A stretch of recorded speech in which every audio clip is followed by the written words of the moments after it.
हाँ स्टूडेंट्स, मैंने वैसे पी एन जंक्शन डायोड आपको बता दिया था। एक बार फिर से बता देते हैं शॉर्ट फॉर्म में। एक पी टाइप क्रिस्टल और एन टाइप क्रिस्टल आपस में एक स्पेशल मेथड से डिफ्यूज़ करते हैं। ये पी टाइप क्रिस्टल हुआ, ये एन टाइप क्रिस्टल। जब हम इसे बैटरी के पी टाइप क्रिस्टल को बैटरी के पॉजिटिव टर्मिनल से कनेक्ट करते हैं और नेगेटिव टर्मिनल से एन टाइप क्रिस्टल को कनेक्ट करते हैं तो क्या होता है, पी के मेजॉरिटी चार्ज कैरियर, सबको पता होना चाहिए पी में मेजॉरिटी चार्ज कैरियर्स क्या होते हैं, होल्स, और एन में मेजॉरिटी चार्ज कैरियर्स होते हैं इलेक्ट्रॉन्स। माइनॉरिटी में इसमें इलेक्ट्रॉन्स भी हो सकते हैं और इसमें माइनॉरिटी में होल्स होते हैं। ओके, तो इस बैटरी की वजह से एक एक्सटर्नल इलेक्ट्रिक फील्ड जनरेट हो जाती है इस डायरेक्शन में। अब होता क्या है, बैटरी के कनेक्शन की वजह से ये पॉजिटिव, ये होल्स जो हैं majority charge carriers of P type crystals इस नेगेटिव टर्मिनल की तरफ आना चाहेंगे। इस नेगेटिव टर्मिनल की तरफ आना चाहेंगे तो इसका मतलब क्या होगा, ये जंक्शन को क्रॉस करके इस तरफ जाएंगे। ये जो जंक्शन बना हुआ है इसे क्रॉस करेंगे और इसी तरह से क्या होता है कि एन की majority charge carriers electrons junction को क्रॉस करके इस तरफ आएंगे। तो सबको क्लियर हुआ? और ध्यान से एक बार फिर से देखना, पी के मेजॉरिटी चार्ज कैरियर्स जंक्शन को क्रॉस करके एन की तरफ और एन की majority charge carriers electrons junction को क्रॉस करके पी की तरफ आने लगते हैं।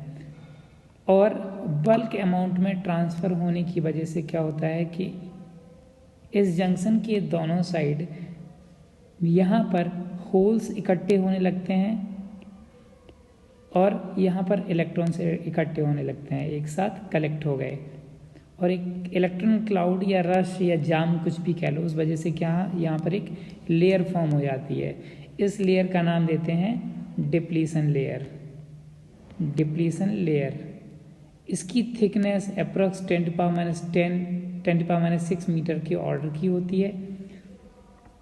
अब यहाँ पर अगर हम बात करें डिप्लीशन लेयर की, तो डिप्लीशन लेयर के अंदर दिख रहा होगा राइट साइड में क्या है कि मेजॉरिटी में होल्स इकट्ठे हो गए हैं और लेफ्ट साइड में इलेक्ट्रॉन्स कलेक्ट हो गए हैं। तो होता क्या है, एक internal electric field left to right generate हो जाएगी। ये internal electric field external electric field के अपोजिट डायरेक्शन में होती है, जिसकी वजह से एक पोटेंशियल डिफरेंस भी जनरेट होता है जिसे हम बोलते हैं potential barrier. Potential barrier, barrier का काम सबको पता है, जो कि रोकता है। किसे रोकेगा? यहाँ पर करंट के फ्लो को। ओके, एक्चुअल में बहुत सारे इलेक्ट्रॉन्स और होल्स जंक्शन को क्रॉस करके या लेयर को क्रॉस करके भी इस तरफ आ जाते हैं और इस तरफ आ जाते हैं पी और एन में, जिससे करंट फ्लो होने लगती है। लेकिन यहाँ पर पोटेंशियल बैरियर की बात करें तो पोटेंशियल बैरियर, इसकी वैल्यू 0.3 वोल्ट से लेकर के 0.7 वोल्ट के बीच में होती है और ये डिफ़र करता है सिलिकॉन और जर्मेनियम के बीच में। ये दोनों के लिए इनके बीच में ही कहीं पोटेंशियल बैरियर को हम मेजर कर सकते हैं। ये तो हमारा हुआ P N junction diode. P N junction diode का सिंबल अगर हम बनाना चाहें तो पी एन जंक्शन डायोड का सिंबल यहाँ पर मैं रिप्रेजेंट कर रहा हूँ, एक ट्रायंगल और एक स्ट्रेट लाइन के फॉर्म में। ये पी को रिप्रेजेंट कर रहा होता है, ये एन को रिप्रेजेंट कर रहा होता है। ये हमारा क्या हो गया, पी एन जंक्शन डायोड का सिंबल। ओके, यहाँ तक कोई डाउट नहीं होना चाहिए किसी को भी। और आगे सुनो, पी एन जंक्शन डायोड को हम फॉरवर्ड और रिवर्स बायसिंग में भी कनेक्ट कर सकते हैं। मतलब इसका बायसिंग किस तरह से होता है वो हम समझते हैं। Biasing of P N junction diode, P N junction diode, P N junction diode की बायसिंग पहले हम देखेंगे forward biasing. Forward biasing, forward biasing में क्या होता है, वही एक पी टाइप क्रिस्टल, एक एन टाइप क्रिस्टल, ये पी टाइप क्रिस्टल, ये एन टाइप क्रिस्टल। अगर हम पी टाइप क्रिस्टल को बैटरी के पॉजिटिव टर्मिनल से और एन टाइप क्रिस्टल को बैटरी के नेगेटिव टर्मिनल से कनेक्ट करते हैं, ये पॉजिटिव टर्मिनल, ये नेगेटिव टर्मिनल, डिप्लीशन लेयर तो होगी ही होगी। क्या होगा, पी में मेजॉरिटी चार्ज कैरियर्स होल्स हैं, minority charge carriers electrons, N में majority charge carriers electrons, minority में होल्स। तो क्या होता है, इस बैटरी के फॉरवर्ड बायसिंग में कनेक्ट होने की वजह से ये होल्स जंक्शन को क्रॉस करके एन की तरफ आएंगे, और एन से एक्चुअल में होल हैं ये पॉजिटिवली चार्ज होते हैं, वो यहाँ पर आ गए, उनकी टेंडेंसी इस नेगेटिव टर्मिनल की तरफ जाने की होगी, और यहाँ पर जो इलेक्ट्रॉन्स हैं वो इस पॉजिटिव टर्मिनल की तरफ जाना चाहेंगे। तो ये इलेक्ट्रॉन्स जो मेजॉरिटी में है वो जंक्शन को क्रॉस करके पी के साइड आते हैं, पी क्रिस्टल में, और फिर उसके बाद ये यहाँ पर ऐसे आ सकते हैं या आ जाते हैं। तो क्या होता है, सर्किट में करंट फ्लो होने लगती है। जो सर्किट में करंट फ्लो हो रही होती है इलेक्ट्रॉन्स के फ्लो के जस्ट अपोजिट डायरेक्शन में। और इसका आईवी कैरेक्टरिस्टिक कर्व अगर हम ड्रॉ करना चाहें तो आईवी कैरेक्टरिस्टिक कर्व जो है ये आई और ये वी, वोल्टेज बढ़ाने पर क्या हो रहा है, करंट की वैल्यू इंक्रीज होने लगती है। इस तरह से डिप्लीशन लेयर की थिकनेस भी डिक्रीज हो जाएगी और ये करंट इंक्रीज होने लगेगी। इस तरह से ये हमारा फॉरवर्ड बायसिंग को रिप्रेजेंट कर रहा होता है। दूसरा हम समझते हैं इसका रिवर्स बायसिंग।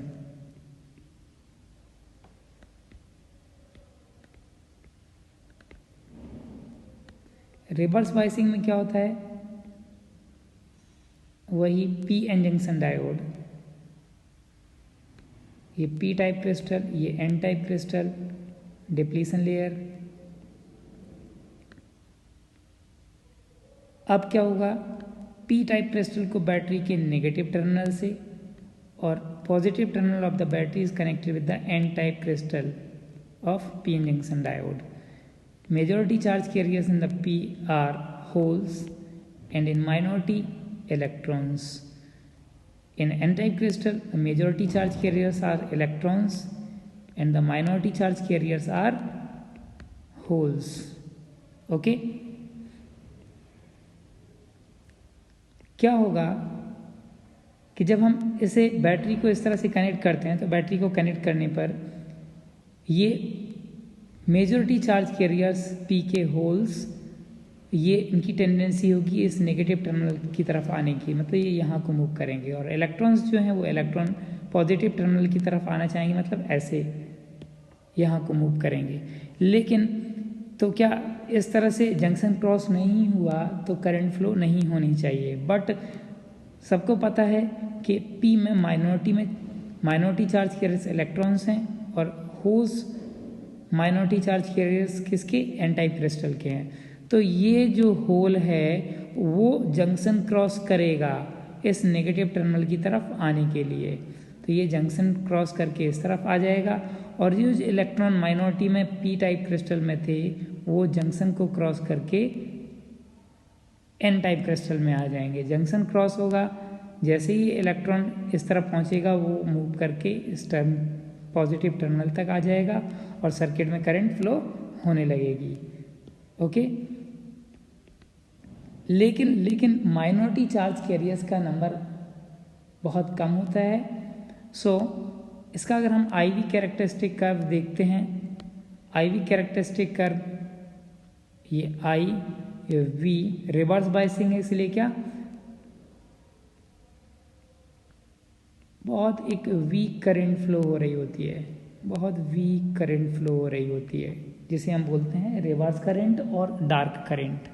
डिप्लीशन लेयर की थिकनेस एक्चुअल में ज़्यादा होती है। अगर हम, अब ध्यान से सुनना, अगर हम क्या करते हैं, इस बैटरी के टर्मिनल वोल्टेज को बढ़ाते हैं, पोटेंशियल डिफरेंस जो वोल्टेज है उसे बढ़ाते हैं, तो क्या होता है, इसके अंदर इलेक्ट्रॉन होल पेयर जो हैं, डिप्लीशन लेयर के अंदर इलेक्ट्रॉन होल पेयर होते हैं, मतलब न्यूट्रल एटम कह लो इन्हें, न्यूट्रल एटम्स जो हैं वो क्या होता है, वो बैटरी के वोल्टेज के बढ़ने की वजह से ये सेपरेट हो जाते हैं, इलेक्ट्रॉन और होल सेपरेट हो जाते हैं। इलेक्ट्रॉन और होल सेपरेट होने की वजह से क्या होता है, होल्स एक बल्क अमाउंट में इस तरफ और जो इलेक्ट्रॉन्स थे वो सेपरेट हो गए, मतलब इनका कोवेलेंट बॉन्ड टूट गया और ये बल्क अमाउंट में एन की तरफ मूव करने लगेंगे। और यहाँ पर जो एक डार्क करंट फ्लो हो रही थी एक पर्टिकुलर वोल्टेज पर, बैटरी के इस वोल्टेज पर सडनली एक करंट को इस तरह से रिप्रेजेंट करेगी, करंट की वैल्यू को बढ़ा देगी। ये करंट सडनली इंक्रीज हो जाती है और जिस वोल्टेज पर ये करंट इंक्रीज होती है उस वोल्टेज को हम बोलते हैं नी वोल्टेज। और देखो यहाँ पर घुटने जैसा फोल्ड हो रहा है, नी जैसा, इसलिए इसे नी वोल्टेज नाम दे देते हैं। और Zener voltage, okay, knee voltage और जेनर वोल्टेज। आगे सुनो। और इस प्रोसेस के लिए मतलब जो प्रोसेस जिस कंडीशन में हो रही है, इस कंडीशन को हम बोलते हैं एवलांस ब्रेकडाउन।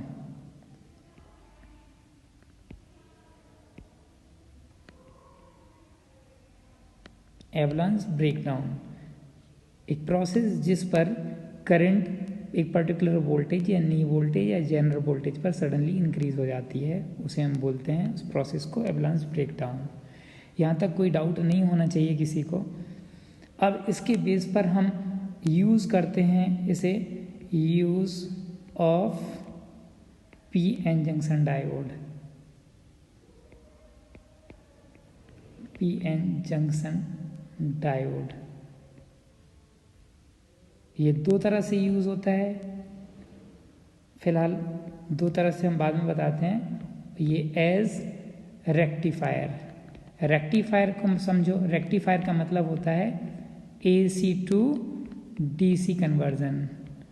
यहाँ पर रेक्टिफिकेशन प्रोसेस जो है वो क्या करती है, AC करंट को DC करंट में या इस वोल्टेज को DC वोल्टेज में बदल देती है, AC to DC conversion. Okay, ये हमारा क्या हो जाएगा, एज रेक्टिफायर। पहला क्या है, as half wave rectifier.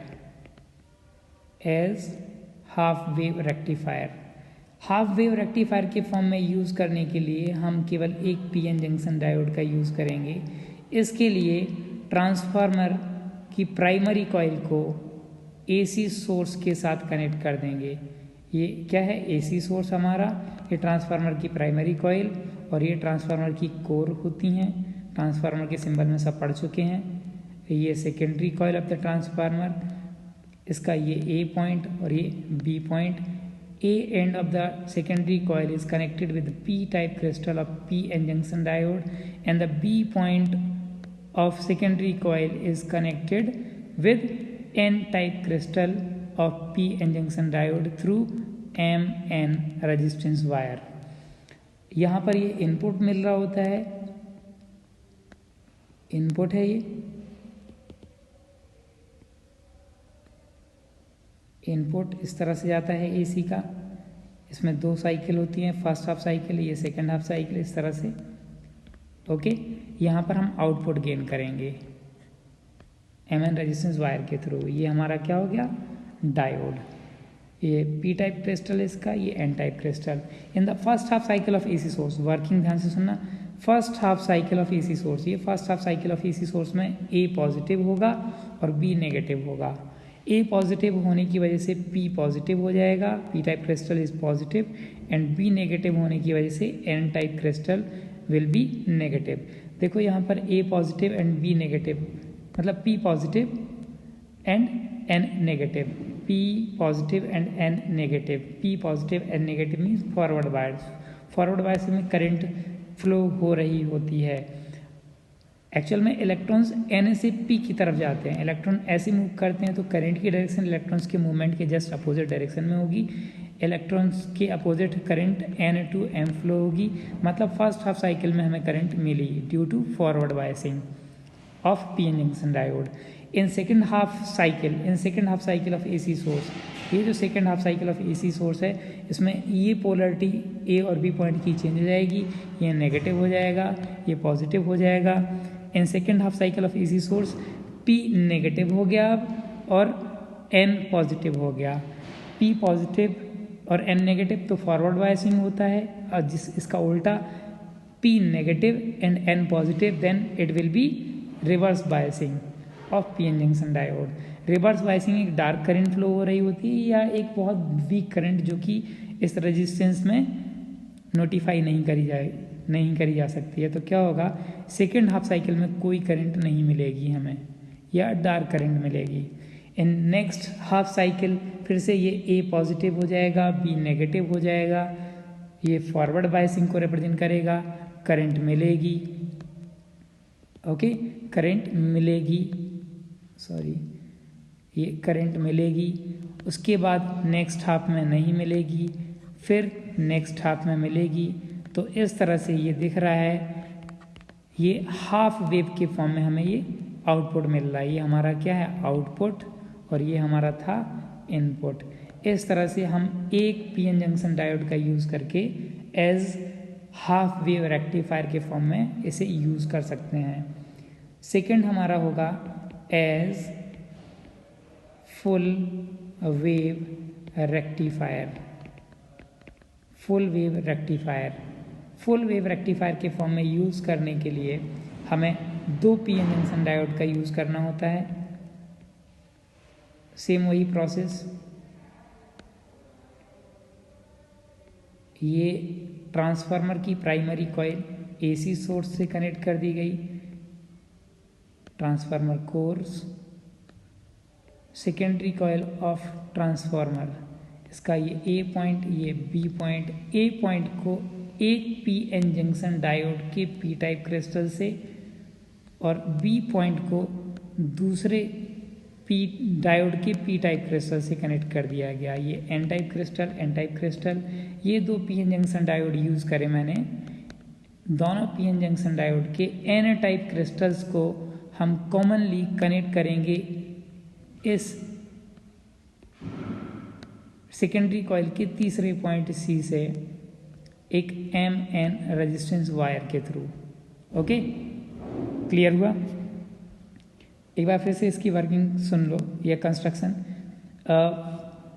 Primary coil of transformer is connected with AC source and A point of secondary coil is connected with a p-type crystal of D1 diode and B point of secondary coil is also connected with p-type crystal of D2 diode, and the third point C of secondary coil is connected with both N-type crystals of D1 and D2 diode through MN resistance wire. Okay, next working when ये input हम देते हैं यहाँ पर,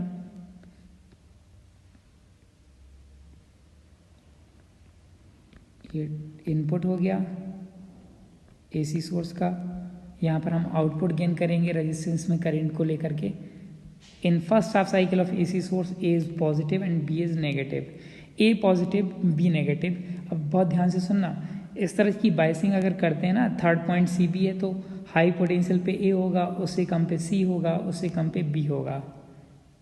next half cycle में ये जैसे ही polarity change होगी तो ये हाई पोटेंशियल पे B होगा, उससे कम पे C होगा, उससे कम पे A होगा, वो बाद में बात करेंगे। इन first half cycle of AC source A is positive and B is negative.